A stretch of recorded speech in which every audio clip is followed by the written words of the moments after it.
হাত পায়ের পশম কাটা জায়েজ কিনা, কাটলে কি গুনাহ হবে? মেয়েদের গালে তিল থাকলে কি হয়, এটা কিসের লক্ষণ?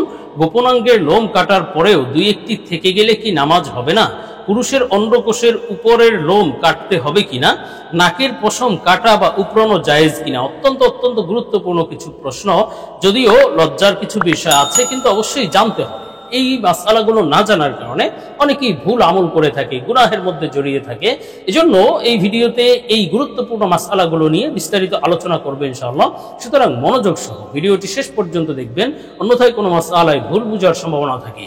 আর সরাসরি কোনো প্রশ্ন করতে বা লিখিত কোনো বিষয়ের সমাধান পেতে ফতোয়া বিভাগে স্ক্রিনে দেওয়া নাম্বারে ইমো অথবা হোয়াটসঅ্যাপে যোগাযোগ করবেন।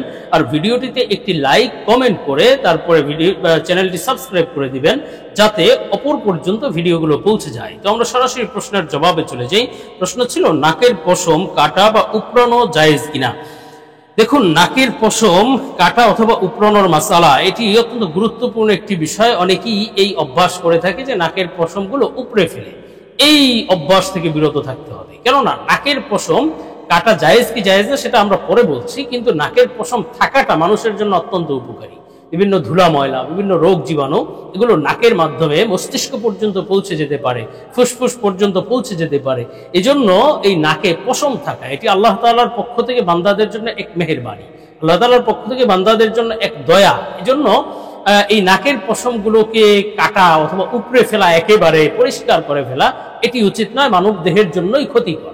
এজন্য এই কাজটি থেকে বিরত থাকতে হবে। এখন জায়েজ কি জায়েজ না, দেখুন, ইসলামে আসলে বেশ কয়েক ধরনের পশম আছে যেগুলো কাটা হারাম, আবার বেশ কয়েক ধরনের পশম আছে যেগুলো কাটা আবশ্যক, কাটতে হবে, না হয় গুনাহ হবে।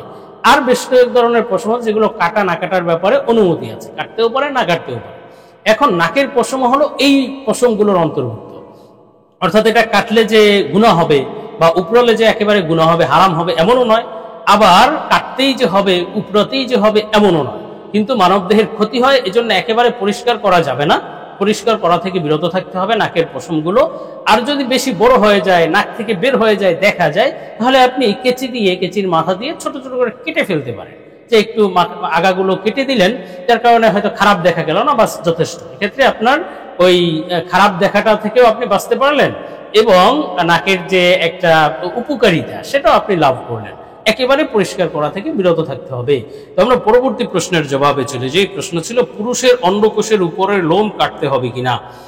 দেখুন, আসলে গোপনাঙ্গের লোম কাটা তো আবশ্যক, নারী পুরুষ সবার গোপনাঙ্গের আশেপাশের লোমগুলো কাটতে হয়। এখন পুরুষের অন্ডকোষের উপরে যেই লোমগুলো হয় এগুলো আসলে লজ্জাস্থানের লোম হিসেবেই ধর্তব্য, এগুলো কাটা যথাসম্ভব কাটতে হবে, কাটা উচিত।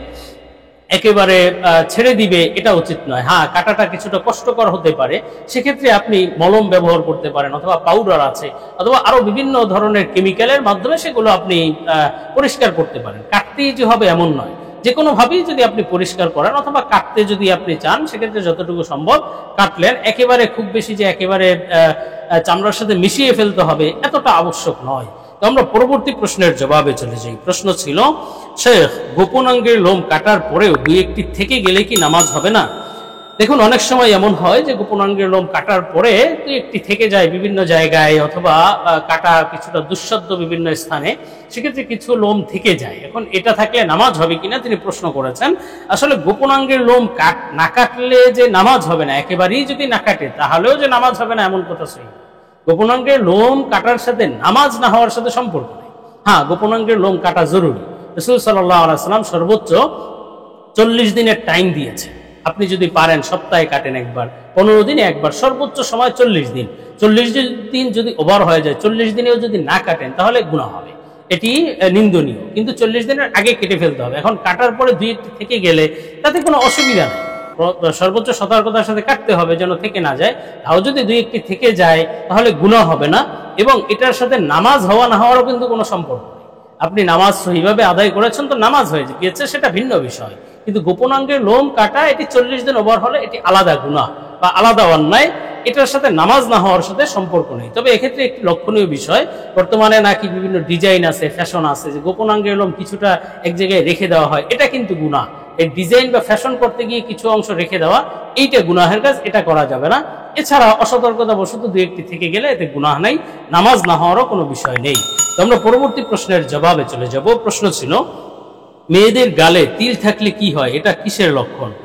দেখুন, মেয়েদের গালে তিল থাকলে বিশেষ তার স্বামী দীর্ঘজীবী হবে, স্বামী ধনী হবে, এই ধরনের অনেক কথা প্রচলিত আছে। ওই মেয়ের ভাগ্য ভালো হবে এমন কথা অনেক প্রচলিত আছে। এমনকি কি করিলে কি হয় মর্মে কিছু বই পুস্তকের মধ্যেও বিষয়গুলো পাওয়া যায়।